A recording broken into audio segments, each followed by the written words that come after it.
paisible qui nous renvoie à une image bucolique de la campagne ne représente pas toujours la réalité de certains agriculteurs. Je pourrais nourrir les moutons à 6 heures le soir, puis j'arrivais à 8 heures le soir dans la bergerie, il y avait une brebis de mort. On n'avait pas eu le temps de voir aucun signe que cette brebis était morte. Moi, j'avais jamais été confronté à un cas comme ça. Un lieu comme la ferme ici, c'était beaucoup d'énergie paranormale à cause des entités. C'est qu'on a pu identifier que réellement, il y a eu des grosses difficultés, là.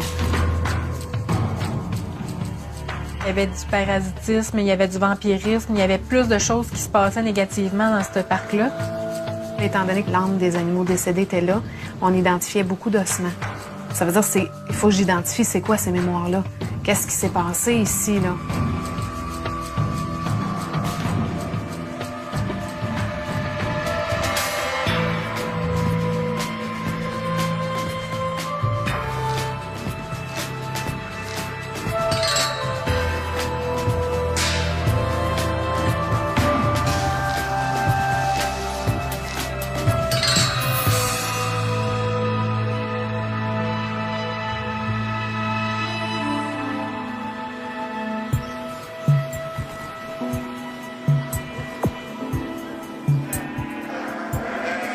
La bergerie L'Agneau d'Or est située à Saint-François-Xavier de Brompton, près de Sherbrooke. L'entreprise agricole représente, pour les deux propriétaires, Louis Desrosiers et sa conjointe France Custeau, l'aboutissement d'un rêve. Malheureusement, le rêve tourne rapidement au cauchemar. Les animaux se mettent à mourir de façon inexplicable et la vie du couple Custeau-Desrosiers est troublée par d'inquiétants phénomènes.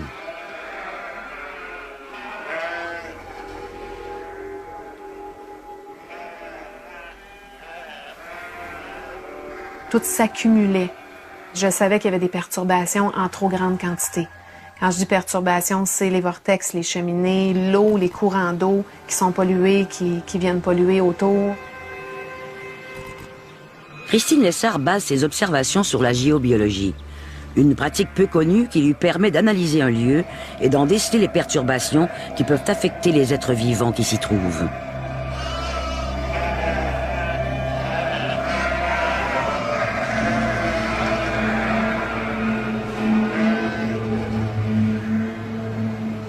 Les recherches de France Custeau lui permettent d'établir que sa ferme se trouve au cœur d'un périmètre où se sont déroulés des événements tragiques, tels que des feux et des morts étranges. Normalement, dans un lieu où il y a un nettoyage à faire, il va y avoir 3, 4, 5 vortex. Mais là, on était rendu à 28 vortex. Là. On est sur une ferme là, qui est totalement anormale. Là. La géobiologie explique qu'un vortex est un champ magnétique qui peut influencer un lieu de façon négative ou positive selon le sens de la rotation du vortex. On le savait qu'il y avait des mémoires, puis des mémoires, puis des mémoires, parce que les vortex, c'est ça, ils gardent les événements.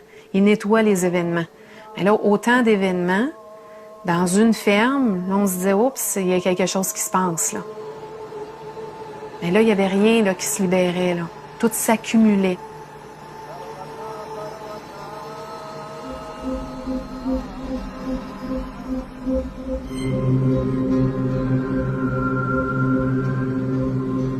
L'aventure agricole de France Custeau et de Louis Desrosiers avait pourtant bien débuté. Comment expliquer ce brusque revirement de situation? Est-il possible que des forces enfouies dans le sol puissent affecter les êtres vivants?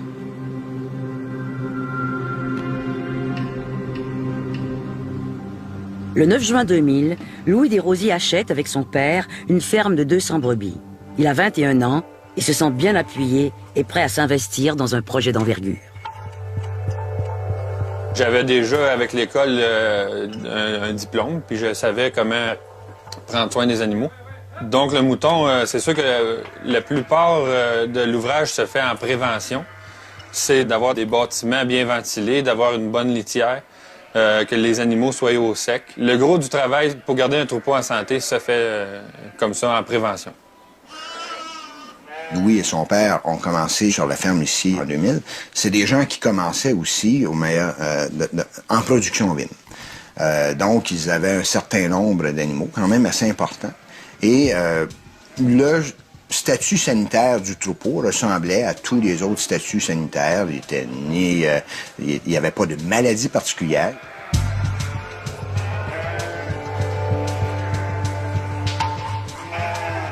Pour être rentable, l'élevage d'un troupeau de moutons d'environ 500 bêtes impose des conditions d'élevage optimales. On a agrandi une bergerie, donc ça prenait plus de moutons pour remplir la bergerie. On a magasiné à quelques places. On a acheté 100 brebis pour remplir la bâtisse qu'on venait de construire à l'automne 2004. Quand on est proche des animaux, puis qu'on les aime, hein, parce qu'on développe un lien réel avec eux, une connexion, c'est sûr que si on en a 350 ou 500, c'est pas comme si on a 3-4 chevaux avec lesquels on crée un lien très particulier. À 350 ou 500 moutons, par exemple, on peut pas avoir le même lien et apprendre à connaître chacun des moutons de façon personnelle, puisque les animaux ont leur tempérament de la même façon que les êtres humains.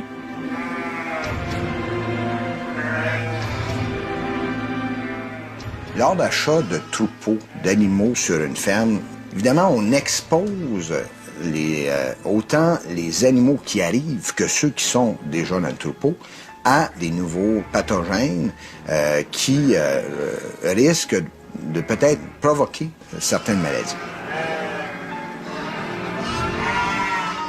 L'arrivée des nouvelles brebis a amené surtout des maladies.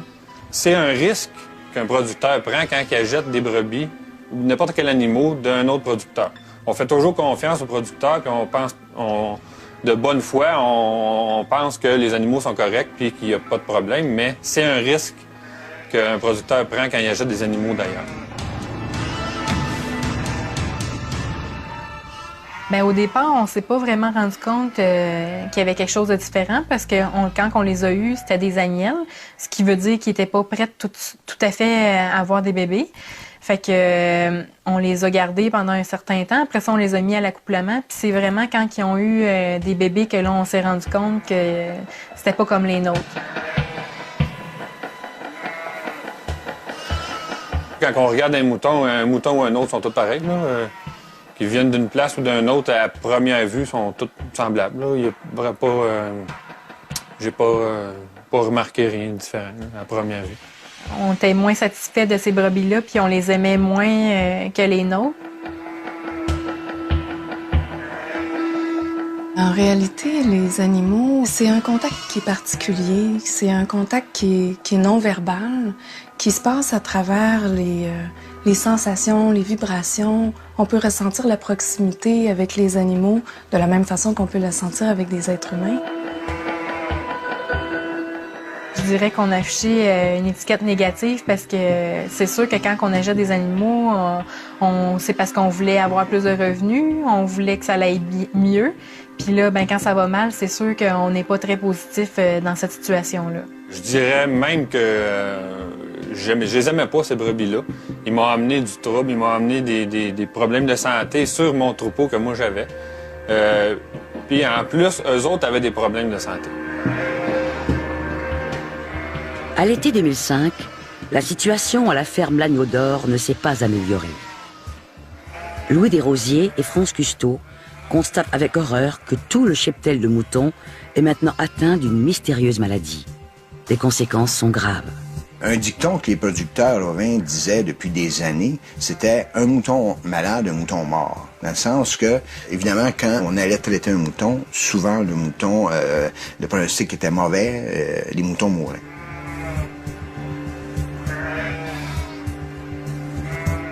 La mort subite de ces animaux-là, on n'a pas nécessairement trouvé la source. Selon le vétérinaire, il trouvait pas, fait qu'il était pas capable de vraiment établir d'où ça venait, là. C'est pas normal qu'il arrive autant de décès en si peu de temps, là. Tu retrouves pas normalement une douzaine de décès des brebis là, comme ça subitement. Ça arrive, mais c'est pas nécessairement normal, là. Fait que c'est sûr que tu te poses une question parce que tu te demandes où ça va arrêter. Le beau rêve agricole de France Custeau et de Louis Desrosiers tourne mal. Il n'y a pas que la maladie des bêtes qui inquiète, car au même moment, France Custeau éprouve de sérieux troubles d'anxiété.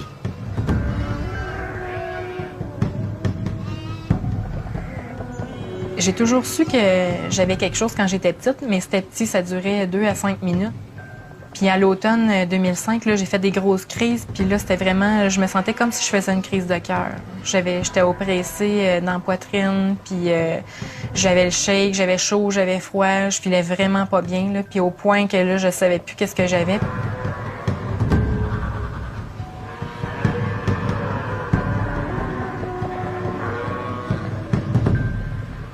J'ai vu qu'il y avait comme un changement. Elle voulait plus aller travailler, elle aimait plus aller travailler où est-ce qu'elle allait.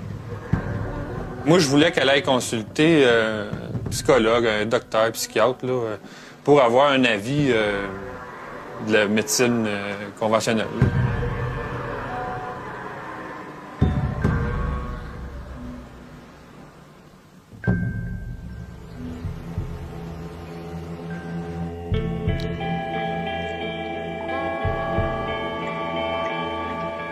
J'ai décidé d'aller à l'hôpital pour savoir qu'est-ce qui se passait. Par la suite, j'ai décidé d'aller voir un psychologue parce que je voulais comprendre mieux qu'est-ce qui se passait dans mon corps. Puis c'était aussi une façon de rassurer Louis pour savoir qu'est-ce que je pouvais faire pour me guérir avec un psychologue, puis savoir qu'est-ce qui se passait aussi dans mon être. Là.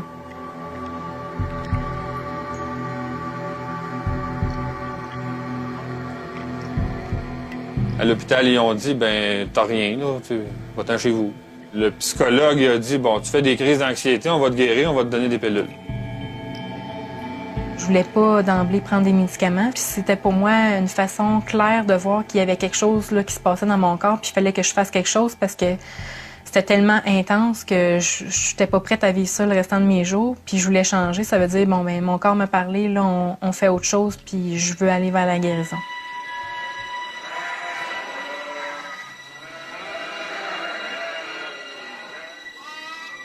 Louis Desrosiers et France Custeau ne peuvent expliquer le brusque revirement qu'ils observent à la ferme. Du jour au lendemain, les animaux se mettent à mourir sans qu'on puisse expliquer pourquoi. S'ajoutent à cela de graves crises d'anxiété vécues par France Custeau. Le beau rêve du couple est-il menacé?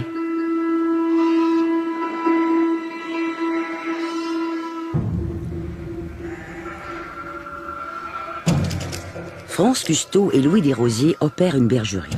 Pour augmenter leur cheptel, ils achètent une centaine de brebis. C'est à partir de ce moment que la belle aventure bascule. Ils perdent des bêtes sans parvenir à identifier pourquoi.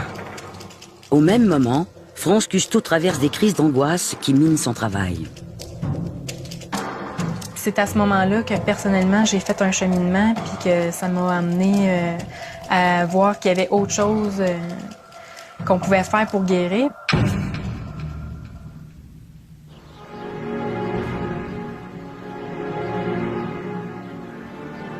Je dirais que l'anxiété que je vivais, c'était, oui, probablement lié à la ferme. Jusqu'à quel point, je ne sais pas. J'avais pas l'intention de prendre la médication parce que j'avais peur de rester accrochée à ça. J'ai décidé qu'il fallait que je m'occupe de moi. Donc, je suis allée voir une massothérapeute parce que je voulais faire quelque chose puis me détendre, réussir à être plus relaxée parce que j'étais très tendue. J'ai toujours eu un côté intéressé vers la spiritualité ou le côté, en tout cas, qu'on voit pas. Puis je l'avais délaissé depuis un moment. Puis là, dans le fond, en me remettant là-dedans, j'ai vraiment eu le goût de continuer plus loin là-dedans.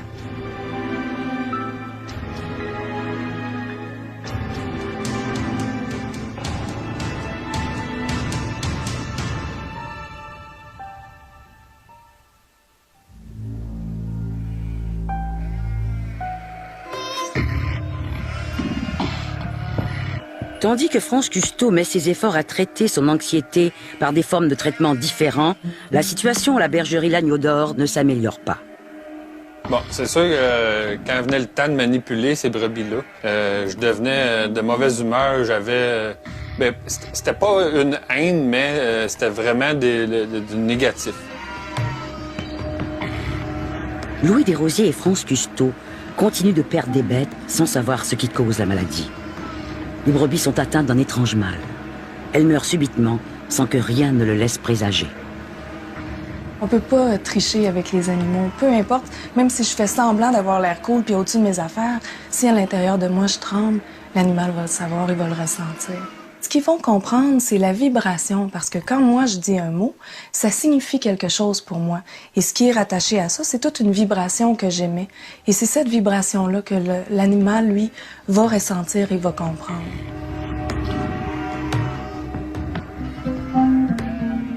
France, elle me disait d'écrire, de mettre un petit cœur à côté de leur numéro. C'est sûr que moi, je trouvais ça un peu, un peu farfelu ou, bon, je l'ai pas fait souvent non plus parce que, bon, je les aimais pas. L'arrivée de nouveaux animaux influence ceux qui sont en place. Donc, quand on achète un nouveau troupeau qui serait par hasard affecté par ça, bien, c'est là l'avantage d'avoir un coup d'œil sur l'état sanitaire de ces animaux-là qu'on accueille pour déterminer s'il y a des facteurs de risque de maladie que ces animaux-là possèdent, donc idéalement un isolement.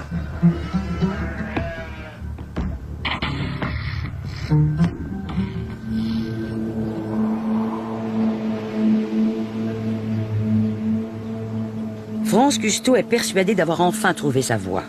Le contact avec Françoise Dessart et sa fille Christine lui permet de développer une nouvelle façon de voir. J'ai surtout pas freiné le développement puis le travail personnel qu'elle a fait. Par moments, je l'ai peut-être pas encouragé non plus, parce que ça reste pour moi quelque chose qui est...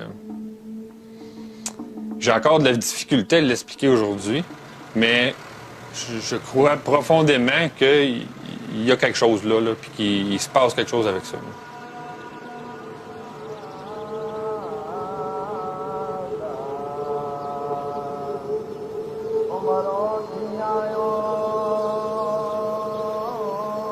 France, je l'ai rencontrée, en fait, en 2006. Elle a commencé à prendre les cours autant c'était géobiologie au départ qui l'intéressait.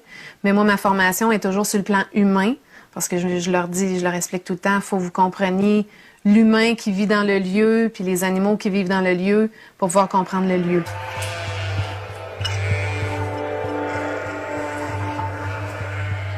Je me suis rendu compte avec mes cours que on avait une connotation pas très positive avec ces brebis-là.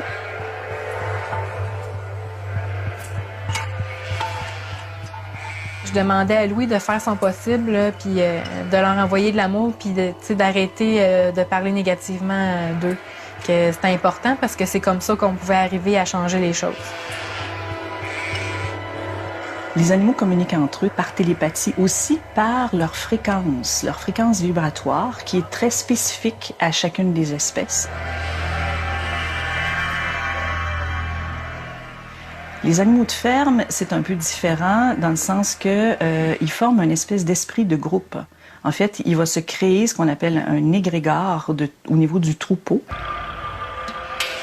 Un égrégore est un concept ésotérique qui désigne un esprit de groupe et qui s'exprime par la concentration des désirs et des émotions des individus vers un but commun, créant ainsi une force vivante qui agit alors comme une entité autonome. Cet égrégore de troupeau pourrait nous communiquer un malaise, par exemple, qui se produit au niveau de l'ensemble des membres de ce troupeau-là. Des inconforts, des stress, des anxiétés. C'est tout ça qu'on pourrait sentir.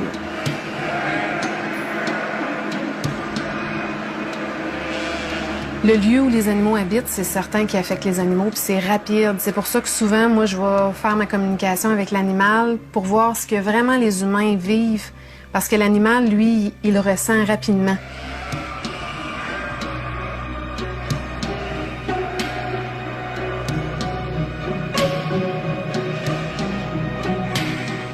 Je me suis rendu compte aussi que les bâtiments, tout comme la terre, pouvaient affecter les animaux puis les êtres humains qui y vivent.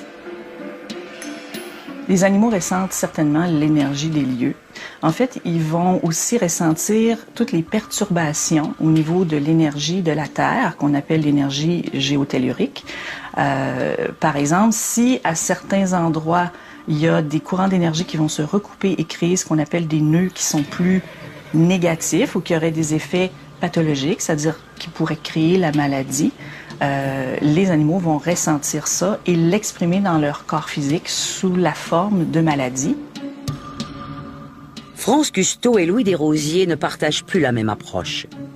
France est persuadée qu'elle pourra trouver dans la géobiologie certains éléments de réponse pour régler les problèmes qui minent le cheptel de la ferme. Louis reste sceptique.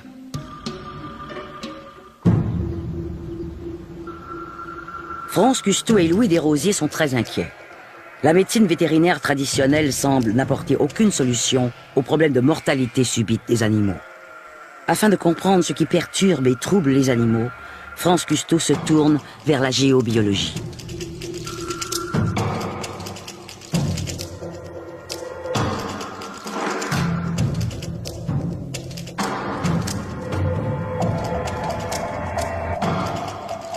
Si quelqu'un nous appelle sur un lieu, c'est qu'il y a des perturbations. Si tout va bien, tout va bien. S'il y a une analyse à faire, c'est parce qu'on a des perturbations qui sont présentes. On doit rebalancer. Mais la problématique s'identifie, puis après ça, on peut identifier les perturbations internes là, de la Terre, comme des cheminées, cosmotelluriques. Ça, c'est où est-ce qu'il y a beaucoup de pollution. C'est vraiment comme une ventilation qui se passe dans le sol. Après ça, on a des vortex. Où est-ce qu'il y a eu des événements chocs, un accident d'auto, on va retrouver des vortex. On sait qu'à cet endroit-là, il y a eu un événement choc. Fait que la Terre, elle doit libérer.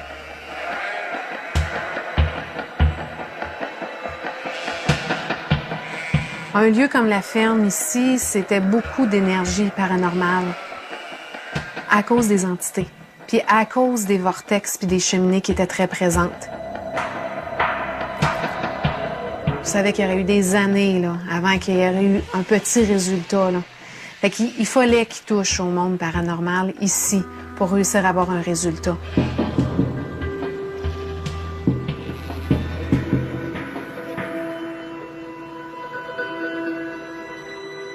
Louis Desrosiers cherche en vain ce qui cause la mort subite des brebis. Il aimerait que la science puisse lui apporter des solutions. De son côté, France poursuit sa démarche en géobiologie. Dans la bergerie, c'est moi qui est là à temps plein. Christine avait beau faire des choses, puis France avait beau faire des choses aussi. Mais moi, ma volonté n'était pas là. Je pense que ça marchait pas. Je sais qu'il est beaucoup sceptique.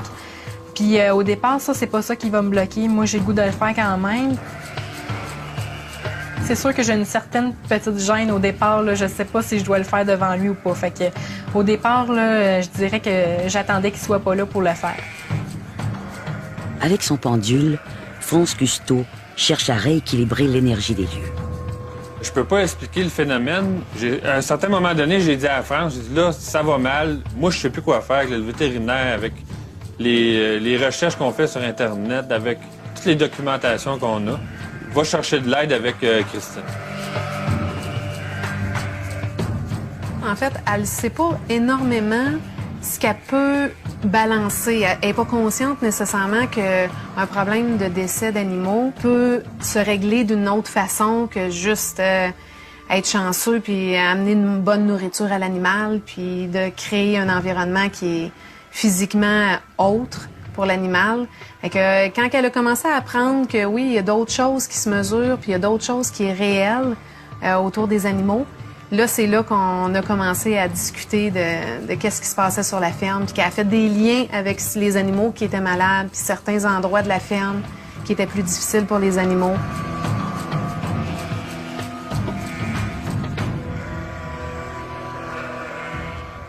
En radiesthésie, on peut mesurer beaucoup de choses au niveau de la géobiologie. Il y en a qui vont utiliser les pendules, il y en a d'autres qui vont utiliser des appareils scientifiques qui mesurent spécifiquement les ondes, puis ils vont travailler avec d'autres outils. Il y a des techniques vraiment, vraiment larges en géobiologie, là. France Cousteau applique les préceptes de la géobiologie qui défend l'idée que l'énergie des lieux a un impact sur la santé de ceux qui y vivent. Pour rétablir l'énergie du cheptel de mouton, elle se sert de son énergie positive. Ils se sont rendus compte que les êtres humains aussi avaient des vibrations puis des énergies. J'ai utilisé l'énergie de guérison puis l'amour inconditionnel, dans le fond, parce que avec l'amour inconditionnel puis l'énergie de guérison, déjà là, c'est très, très fort.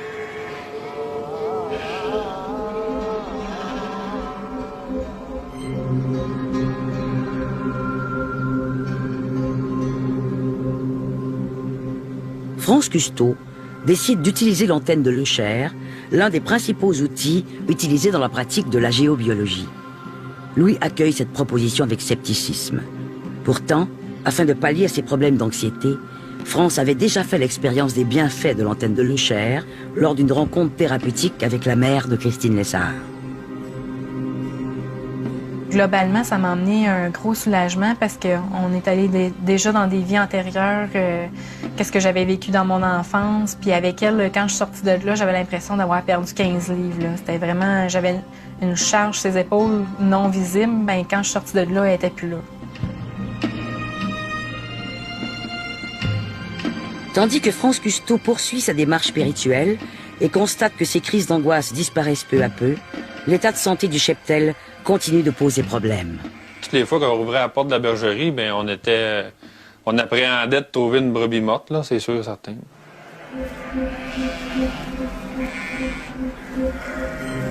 On nourrit les moutons 2 fois par jour, mais entre les 2 trains, on pouvait arriver puis c'était une mort subite. On arrivait, la brebis était morte. Aucune explication, aucun rien du tout. C'est arrivé dans 2 parcs de brebis. Dans un endroit précis dans la bergerie. Puis on avait aussi des mortalités bizarres, dans le fond, qui sont plus rares ou même inconnues.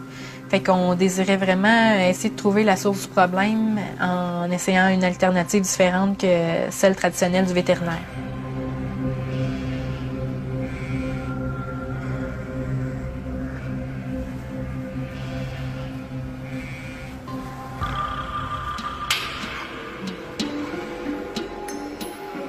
J'avais une brebis que ça faisait peut-être 4 ou 5 jours qu'elle était à terre, elle se levait plus.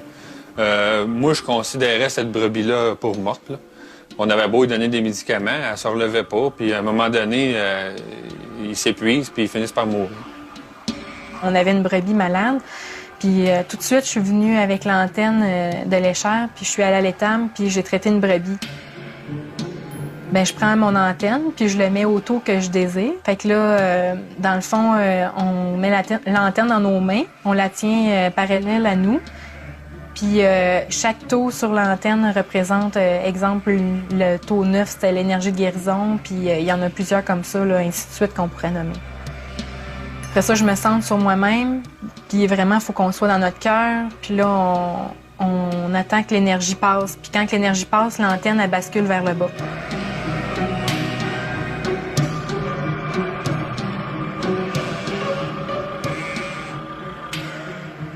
Fait que j'ai commencé simplement par ça, avec l'énergie de guérison. Puis une fois que l'énergie est passée, ben on peut le répéter autant qu'on veut. Fait que je l'ai répété pendant plusieurs jours. Pour Louis, c'était vraiment comme si elle était morte.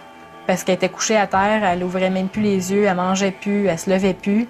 Puis petit à petit, au fil des jours, elle s'est mise à revivre, à s'élever, les yeux se sont mis à rouvrir, à se lever à la tête, parce que même la tête, elle se levait plus non plus.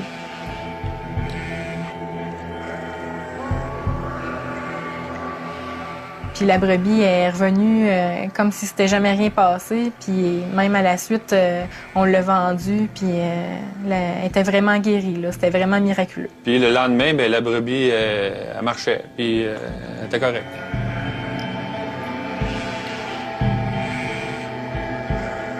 Ah, lui, il était vraiment ébloui par ça parce que il pouvait pas en croire ses yeux, là. Il la considérait morte.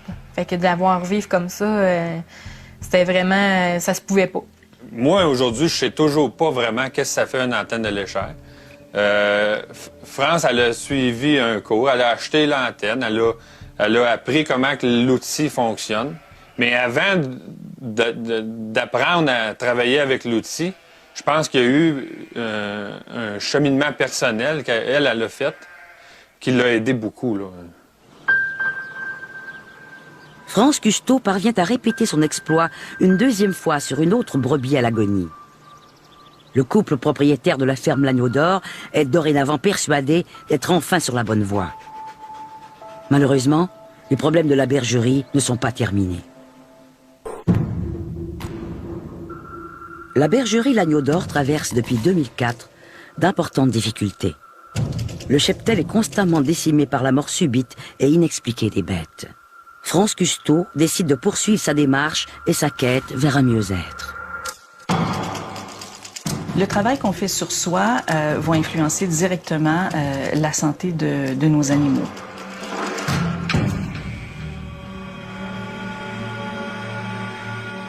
Ben, à un moment donné, j'ai voulu guérir les brebis encore et encore. Puis à un moment donné, j'ai fait face à un mur parce que les brebis, quand j'essayais de les guérir, ils mouraient. En 2007, il est arrivé quelque chose de particulier ici. Ça se passe dans les 2, 3 ou dans la semaine qui suit l'agnelage. Moi, j'avais jamais été confronté à un cas comme ça. Je pourrais nourrir les moutons à 6 heures le soir. Tout le monde était en santé, tout allait bien. Puis j'arrivais à 8 heures le soir dans la bergerie, il y avait une brebis de mort. On n'avait pas eu le temps de voir aucun signe que cette brebis était morte. Même le vétérinaire qui suit notre troupeau depuis le début, lui-même a trouvé ça suspect, qu'il y ait des brebis comme ça qui meurent. Quand ça fait plusieurs journées que tu arrives puis qu'il y a des mortalités, ben c'est sûr que le lendemain matin, quand tu te lèves, là, tu es inquiet puis tu te demandes qu'est-ce qui s'est passé pendant la nuit. Puis, ben, veux pas, c'est ton revenu qui est affecté. Fait que c'est sûr que c'est des situations stressantes. Un an plus tard, en 2008, comme la situation perdure toujours, France Cousteau fait appel à Christine Lessard afin que celle-ci fasse une nouvelle évaluation des énergies de sa ferme. Le but, c'était de trouver ce qui se passait vraiment sur les lieux, trouver les énergies lourdes, s'il y avait des entités présentes. C'était vraiment d'établir ce qu'il y avait sur les lieux. En sachant qu'il y avait des animaux décédés, automatiquement, je vais aller vérifier, est-ce que les humains, c'est la même chose qu'ils vivent? C'est que je pouvais identifier autant des humains qui étaient décédés à certains moments précis, qu'on a pu revoir aussi dans l'histoire de Durand, ici, et que les animaux, j'avais une charge d'animaux décédés énorme. Là, je savais qu'il y avait quelque chose qui se passait, là. Dans le fond, quand elle arrive ici, ben on fait le tour des lieux. Fait qu'on va dans la bergerie, on teste voir s'il y a des entités, on teste s'il y a des vortex.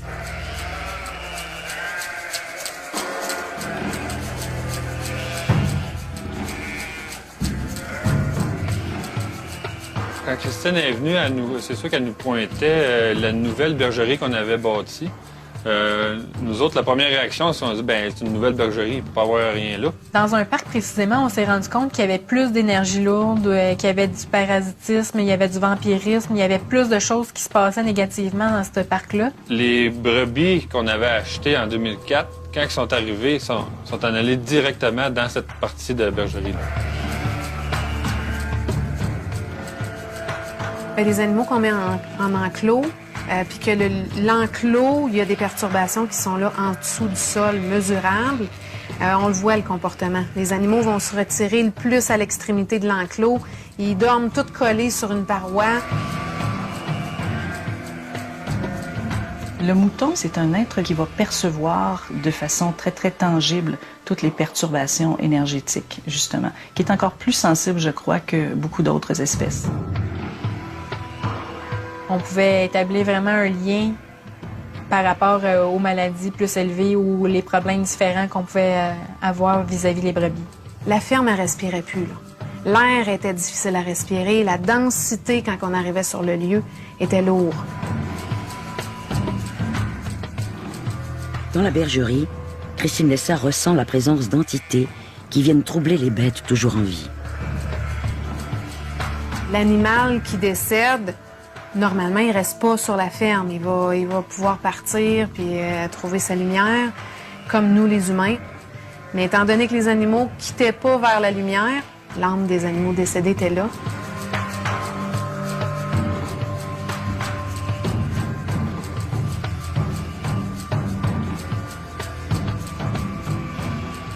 Moi, à ce moment-là, puis mon conjoint, on sentait pas que les entités des brebis étaient dérangeantes, puis on les sentait pas tout court la présence de ces brebis-là. C'est vraiment par le biais de Christine qu'on a pu établir qu'il y avait des entités qui circulaient. C'est de tasser assez de perturbations pour voir qu'est-ce qui reste réellement des ossements, puis de libérer les mémoires. Parce que le lieu a des mémoires. Ça veut dire il faut que j'identifie c'est quoi ces mémoires-là. Qu'est-ce qui s'est passé ici, là, ou qu'est-ce qui s'est passé dans l'environnement autour.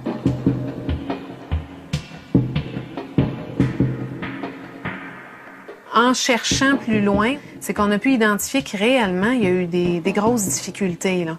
Il y a eu des feux, il y a eu même une maison qui a brûlé par la foudre. Tu sais, plein d'événements où est-ce qu'il y a eu des décès.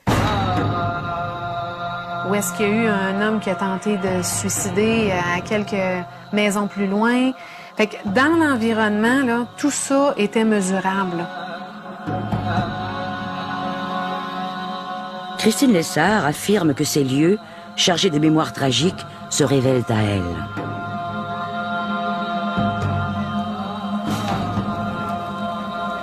Christine, elle a vu 2 entités de 2 garçons.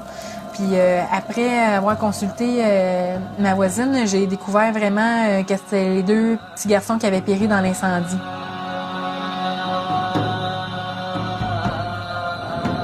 Par la suite, durant la visite, Christine, elle a vraiment vu la présence d'une entité.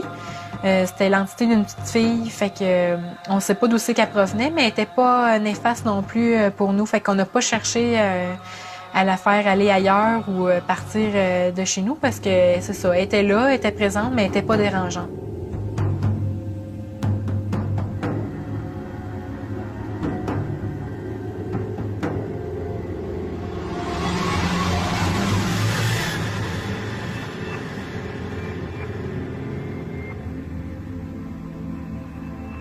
On suppose que c'est la petite fille d'un des voisins, pas loin de chez nous, qui était décédée quand elle était toute petite dans son enfance, mais on ne sait pas de quelle façon elle est décédée, mais on sait qu'elle s'est rendue jusque chez nous puis qu'elle est restée là.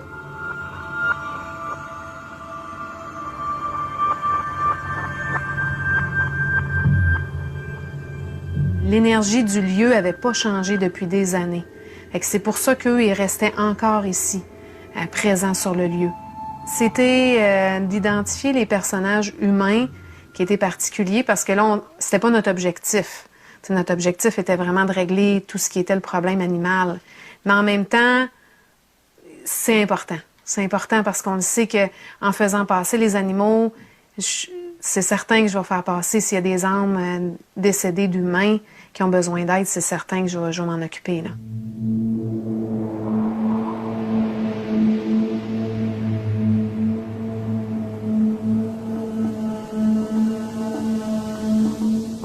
On a fait aussi un nettoyage de la maison en mettant des images positives ou en mettant des images comme des cristaux pour nettoyer vraiment la maison, pour qu'on se sente mieux parce qu'il y avait aussi des énergies négatives ou lourdes qui rôdaient dans la maison.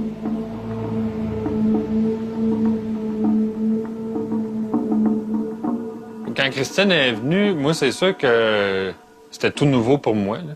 C'est la première fois que je rencontrais une personne, médium. J'avais beaucoup d'interrogations, de questions, puis mais de là à dire qu'il y a eu un changement tout de suite, je serais pas prêt à dire ça, non.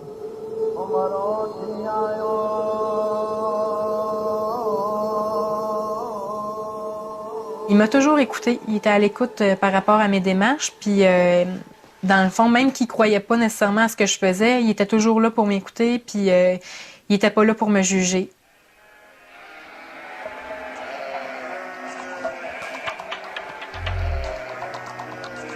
Les interventions de Christine Lessard et de France Cousteau ne règlent pas les problèmes de la ferme L'Agneau d'Or, bien au contraire.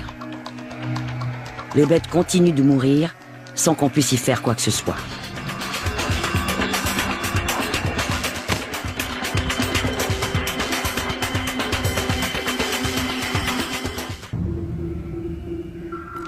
France Cousteau et Louis Desrosiers se battent depuis des années afin de sauver leur entreprise agricole. Depuis quelques mois, ce sont les agneaux qui meurent les uns après les autres.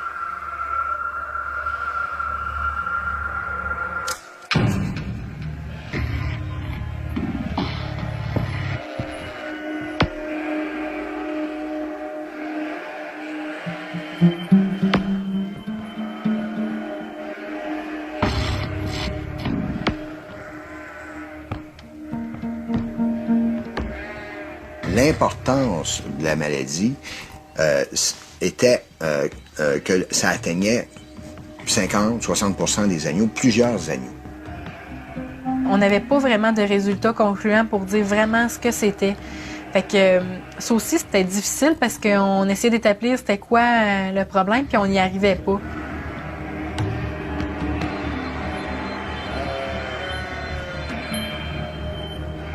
L'expertise du laboratoire a montré que c'était probablement d'origine virale, la maladie. Mais les réels problèmes commencent à être exposés. La pratique utilisée à la ferme L'Agneau d'Or est d'ajouter les carcasses des animaux morts au fumier afin de créer un compost qui sera alors répandu dans les champs comme fertilisant. C'est sur ces terres que Louis Desrosiers récolte le foin qui sert de litière aux animaux vivants. Le problème numéro 1 de cette pollution-là était les ossements. C'était trop de quantité d'ossements qui se libéraient pas dans la terre. Puis ça gardait trop de charges lourdes. Parce que, oui, l'animal qui décède, il a été malade, il y a une bactérie, il y a une charge lourde lui-même. Mais étant donné que ça devient terre, ça redevient ce qui est normalement à la terre, tout ce qui est bactéries s'élimine. Mais là, on n'arrivait pas à avoir ce résultat-là qui est un résultat normal après un décès. Fait que là, on s'était rendu comme si on avait un cimetière ici sur la ferme. Là.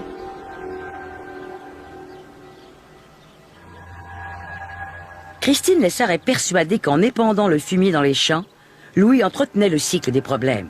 De plus, elle affirme que le nettoyage des mémoires tragiques a permis que la vie reprenne son cours normal.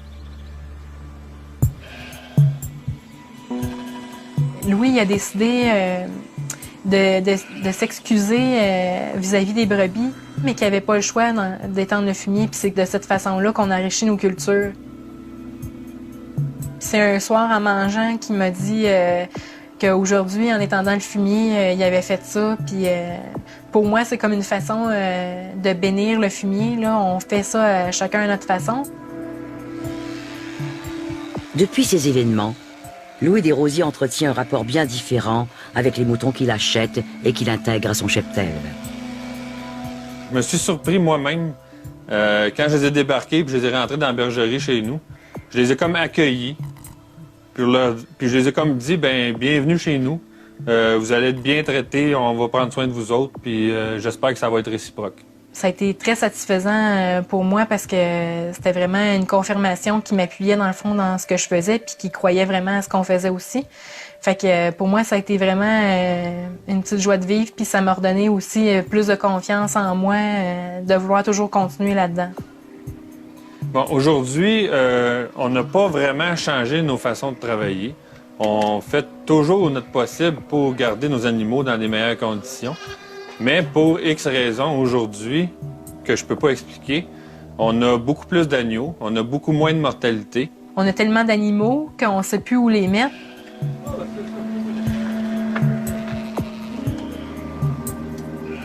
Un lieu peut être purifié à tout moment, même s'il avait vécu les plus grandes tragédies.